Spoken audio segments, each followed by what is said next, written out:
Their lore said the northern road was not a road at all, but a throat.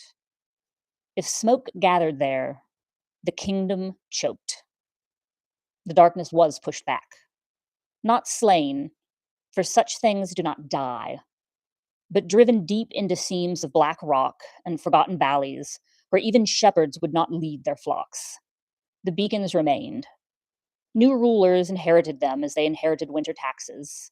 Necessary, dull, expensive.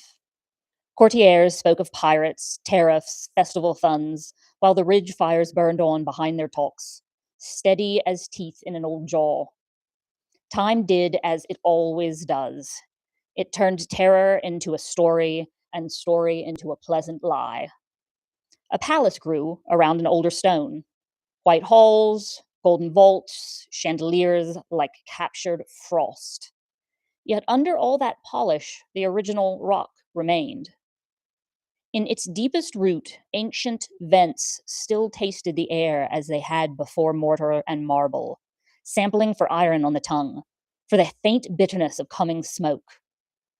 On certain nights, when ridge winds rose sharply and the northern line thinned for the space of a breath, those vents woke enough to stir. Listeners in lonely watchpost would swear the earth itself drew in, as if remembering how to be afraid. Far to the north, beyond the last farm and the last honest road, past the part of maps where ink grows more confident than truth, the beacons walk out their final miles. There, the Telenuth tread more softly. They tell, when lamps are trimmed low and the youngest sent to bed, of a mountain whose roots bite deeper than the bravest delvelings. Its skin is ordinary rock, snow-scored ridges, black ribs of basalt. But under that sober coat lies another heart. In the lowest caverns, they say, the stone runs red. Air wavers without wind. Iron sweats in its veins. They keep an older name for that place, one they do not scratch in ledgers or carve on contracts. It means, roughly, the breath that burns back. It is where the beacon line ends. At the last tower clawed into that previous shoulder of stone, a final tooth of light watching the mouth of a wound no hand has yet managed to close.